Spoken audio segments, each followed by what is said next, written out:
Welcome to Orchestrated Gratitude. Sharing appreciation and gratitude is a hallmark trait of the Orchestrated Connecting community. I'm the Gratitude Junkie, Chris Palmore, the founder of GratitudeSpace.com, and with my co-host, the Conductor of Connectors, David Homan, we bring you a weekly series dedicated to sharing gratitude towards the friends made through these orchestrated connections. This is Orchestrated Gratitude.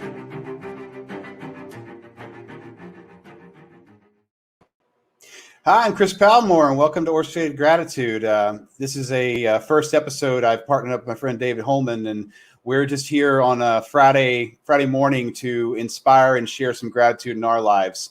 I'm an author of gratitude books. I've got Space Gratitude Space, and basically, gratitude's completely changed my life. The amazing thing about the mind is that we get to choose what we focus on in a given moment, and when you're stuck in those moments, the more the practice of gratitude is a part of your life, the easier it is to pivot to remember that whatever's going on in the moment is not your life. It's just a moment, and that there are many more moments and many moments to reflect on that can bring you into a joyful state.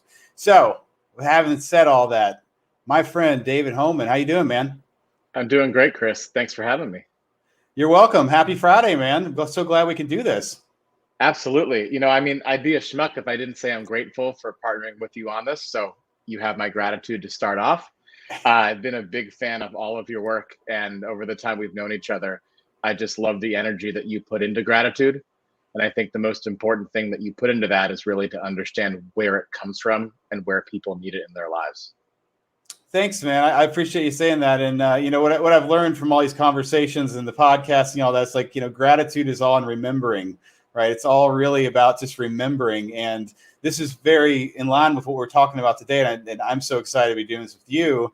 When you're in a grateful moment with somebody, or just say you're even sitting at the park, right? Like there's a lot of elements of grateful moments, degrees of gratitude, mind you, that have led you to be sitting in that peaceful state. And, just talking about us, me, if I want to go back 5 degrees of gratitude, how do I know David Holman?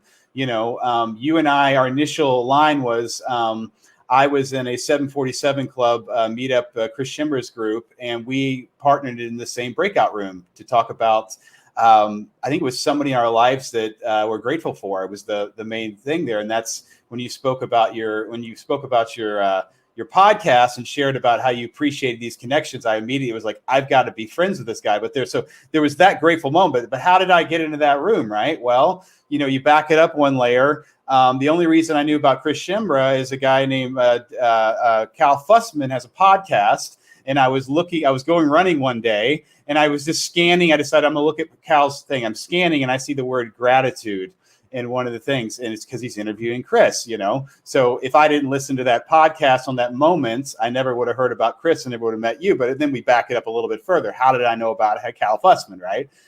Tim Ferriss had him on his podcast 4 or 5 years ago, and I was incredibly impressed with Cal's story and just amazed by who that was, But it keeps going down the line with, stuff like that. Who led me? Why was I listening to Tim Ferriss? Well, if I didn't listen to the Adam Carolla show, I wouldn't even known about podcasting. And then we back it up even further. Adam Carolla is actually the one, his line about birthdays and appreciation is what led me to write my letter to my mother on my birthday, my gratitude letter.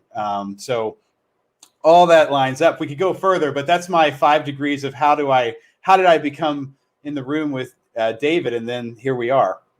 I think it's a great example of what I call in my orchestrated connecting community, honoring the chain, Chris. That's something that's always been important to me, both specifically for the words, right? Gratitude, there's the parallel of that is nothing. It's just you are grateful or not. When I think of honor, it's the same thing. You honor or dishonor. So when you act honorably, when you act with graciousness and gratitude, you give people the respect they need. And for you, there's, your chain has a lot of thought leaders, a lot of passion and innovation that led you to where you are. In my chain, it's actually a lot longer, but it's actually short at the same time because it both starts with Chris Schembra for us, and then it gets way back down to Chris Schembra earlier on in my chain as well. So let me just walk you through that, just so you understand some of the catalyst of how I see that it's incumbent upon us to take our gratitude and our graciousness and we, the people who helped us in the past, into our present. Because people are sitting on acts that they did often selflessly, they did kindly, and they did some cases without much thought, but it was profound for our lives. So Chris Schembra, I met through the Nexus community. I walked up to him and we realized we should have known each other a long time ago, but a very close friend named Michael Roderick actually thought we already knew each other and were great friends. And in terms of us meeting on 747, Schembra credits in one of his early podcasts an intro I made for him to another Chris, actually, another Chris S, to be clear, that intro was the catalyst for 747 Club. And so I was both a catalyst and a beneficiary of an intro I made because Schembra said, hey, I'm thinking about doing this type of dinner series. Who could you introduce me to? And I said, you got to talk to my other friend, Chris. So when I go back, right, I chased my life through this Nexus community that I've been very proudly part of for 9 years, to my friend Josh that brought me there, and my friend Bill who brought me into an organization I used to run, and that led me to meet Josh and have him become one of the young leaders and then the president. And I go back even further to my friend Jessica, who was introduced to me by the same Michael Roderick that thought I knew Chris Schembra all along. And the thing about this for us meeting in the last several years is that's a 21-year journey I just described in the span of about 7 connections. So these are massive touch points in my life that literally 7 people were the catalyst for. And when I just think back a little bit more, the reason that I even knew Michael to Jessica to Bill to Josh to Chris to you is because I had a woman who adopted me like I was her grandson. Not literally, because I have loving parents, but who was the grandparent I never had. And when I was new to New York and I was really scared of what this big city or what I thought this scary city was at the time, this woman, Doris's best friend, Abby, welcomed me in, brought me on to her Friday night dinners with friends. And because I was welcomed in like family, I was treated like family. And because of that, it launched my career. And that takes me back to when I was 11, when I met Doris. So when I think about this, right, I think about what call to action we can take, what gratitude we can express for people to understand that their seemingly insignificant introductions were profound catalysts for who we are today. And that's why I believe in orchestrated gratitude. You as a conductor of this, it's the same musical terminology. We are looking at a symphony of instruments in front of us and everyone having different melodies, but us all coming together at different points to make beautiful music together. That's beautiful. And I love how you took it so far back, man. That's the amazing thing, right? At any given moment, you could take it so far back when you start to look at those connections and appreciate those people. And it's amazing what one person can go, give a little more love to Chris Schembra, for example, get back, he wrote me and two other people an email, a short email, said, you guys should connect up. It was like, really, this is here again, that connecting, like you're talking about, right? It was so brief. I had to read it twice. Right.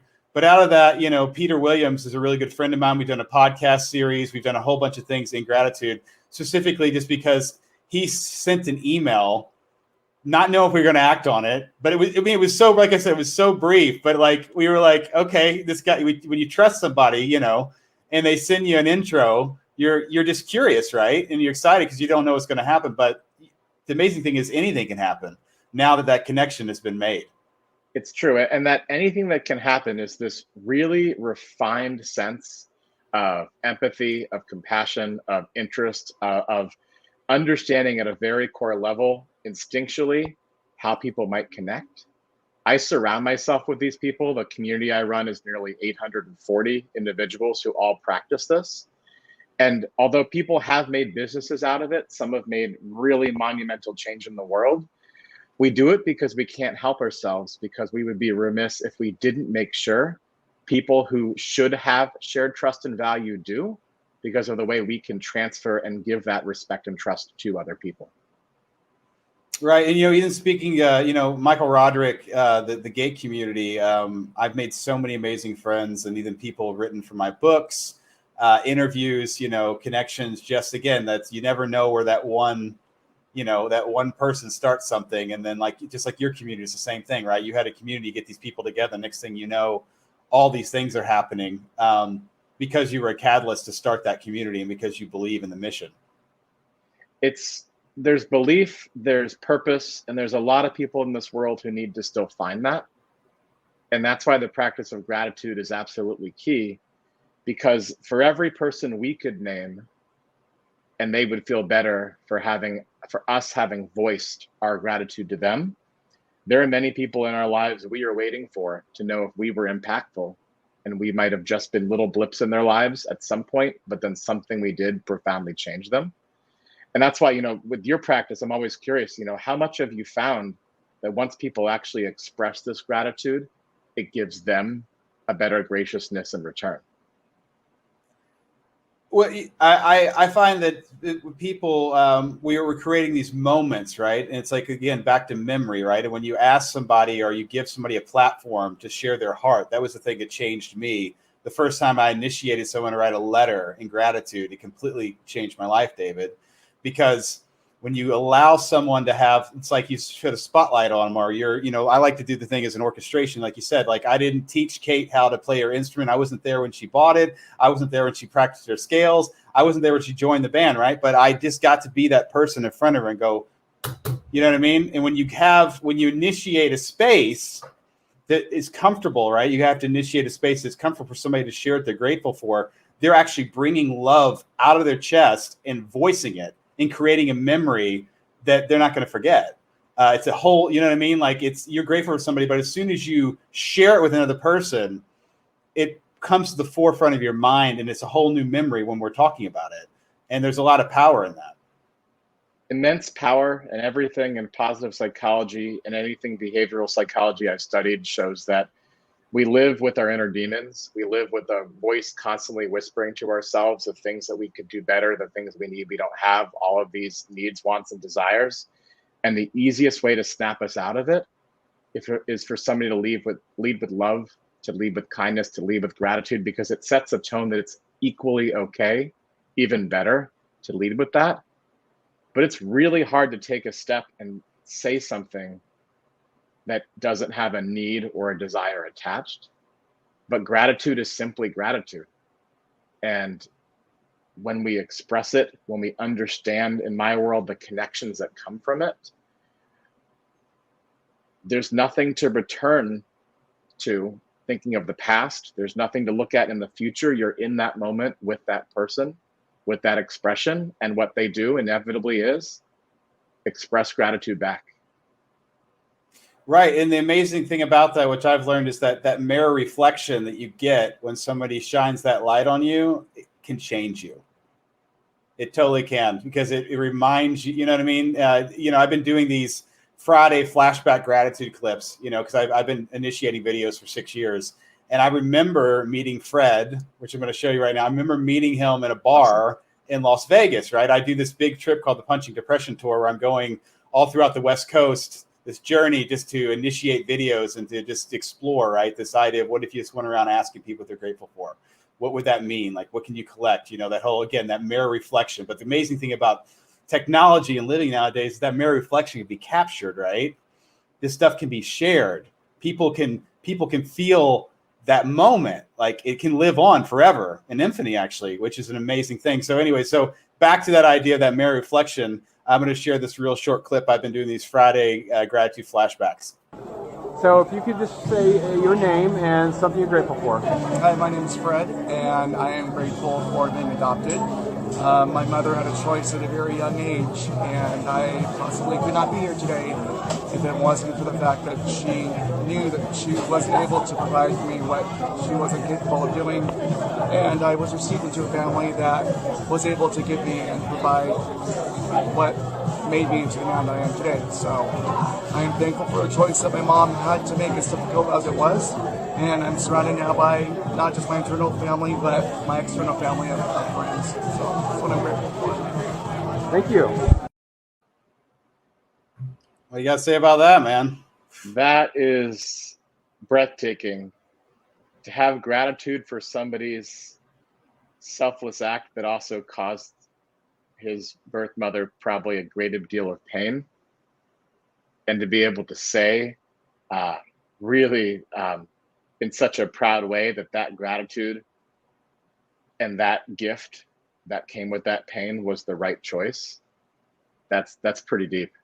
Yeah, I just remember hearing him say that. And that's the amazing thing when you go out in these videos and me doing these gratitude pop-ups, it's like you give people an opportunity, right? The more opportunities you give, that magic just comes out. You know, I remember last year, it's been a year ago, I did these pop-ups, and this guy came up and he said, I'm really grateful. We were at this cross-country meet, and he's like, I'm really grateful for this boy over here. He's like, we went to China and we adopted him, you know, and he told a little bit about that story and about that journey, right? And the amazing thing was when he was done, and we were like, can we interview? You think we could interview your son? You know, and we did, man. We got my dad and I were there doing. I think about memories, right? My dad and I were there, and we interviewed his son, and his son. It was so beautiful, man, because this young boy was like, he was like, I understand that, you know, I was born with a cleft lip. He's like, I understand that I would have been put on the streets at a certain age, you know, and then, you know, because I was, you know, he's like, I understand what would have happened to me if this man hadn't traveled to this, traveled the world to come and basically pick me up. Like it was really beautiful. Just the appreciation and love there for the understanding of how big that was, right? Like, but see, yeah, you just had to, you know, it's just like, what a great story. And it's like, people have those stories all day long. They could be that big, but they're all that powerful, right? It could be being adopted, or that just it goes back to adoption. But it's like when you give people the opportunity to share love, you never know what you're going to get, but it's always good. It's always good. It is. And we, you know, you open this start of our series with talking about choice. We have a choice to not ask. We have a choice to keep our gratitude to ourselves, or we have a choice to lean in. And we have a choice to really empower others by example and through what actually builds society a stronger foundation. And that is not the negatives in this world or the fear or the hate. It's not just saying hope. It's being specific about what got us to where we are, and to know that many people made very hard choices to get us there. And that's really why, you know, this video, the story you just gave me, that graciousness, to understand how a life would have been different without somebody's seeming sacrifice that they are actually grateful for. That's powerful. I mean, I remember when you asked me last year to contribute to one of your books, and what I wrote anonymously because it would have been too painful for some of the people reading it to know the pain I went through. But that one experience really changed me, and everything that you've written, not just your podcast, has been really monumental for putting that out there and letting people put that out there. So I just wanted to give a shout out to that because it profoundly changed me in terms of some of the early experiences I had in my life. So thank you for that. You're welcome, David. I really appreciate it. And I remember reading yours and getting really emotional. And, you know, just again, that perspective, right? It's just when you read someone's perspective given in a situation, you know, there's a story I have in that first book, which isn't my story, but it's, you know, the one about the two sons that had the same alcoholic father, you know, and the doctor goes to the one where he lives in this, you know, the house is crummy and the water, you know, there's water leaking, and the guy's just in there and he's a drunk and he's just upset, you know, and he's just angry, you know, and the guy goes, well, what happened to you? And he looks at him and he goes, well, you knew my father. And then you flip it to the other son who's, you know, well respectable. He has a family and, you know, he goes around caring for people. And he looks, you know, and he goes in the other brother's house who's, you know, everything's kept and he's, you know, he's smiling, he's happy, he's got this family. He goes, well, what did you do? Why did this happen to you? He looked at me and said, well, you knew my father. Like, it's just, they both had a choice, you know. And then my friend Paul Bouton said it had a really great simplistic one too. He's like, you know, two people go to the beach. It's a sunny day. Crisp breeze, right? Totally different experiences. Some people don't like the sun. They don't like the sand. They don't like the ocean, right? It's crummy. I'm sweating. It's hot. I don't like people, right? It's the same other person. Wow, what a great day, right? Like the sun's shining. Can feel the breeze from the ocean. You know, I'm with friends. You know, there's laughter, right? Like look at the birds, right? Or whatever. Same experience, same scenario, different experiences. And again, it's all perspective. It's powerful. Perspective. It's powerful that way. You know, final thought I'd leave you with is when we have a lot of choices in life, when we have abundance, that's when we need to make the choice to express gratitude, so that it gives the forum and the openness for people who are less fortunate, maybe to express gratitude, but also know it's okay to ask for help. And that balance of people who suffer and those who succeed, some of us have more choices than others. And I'd be remiss if I didn't say that I spend most of my days trying to work to help each other, to help people help each other through connections. But the most important part of that is a recognition that I've had enough privilege in my life that my gratitude is about giving it back. That's beautiful. And just to add a little, onto that too, part of my daily gratitude practice is reminding myself of the everyday stuff that I have that is so freaking good. And even write, I am enough, because I don't want to come and start the day saying I'm in need, because I'm not.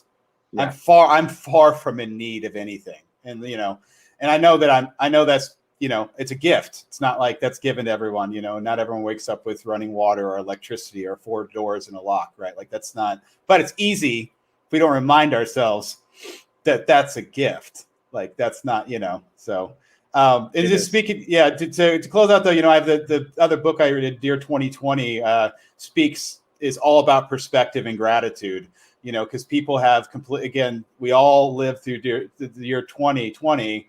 We all had different experiences, and the amazing thing is to read people's thoughts, how they experienced and what they decided to focus on.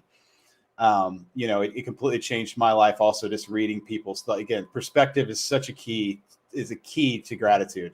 And so this has been great, man. I'm looking forward. We're going to do another one next Friday. We'll have some other people to share some gratitude for, and I appreciate you doing this with me, man. It's been really great.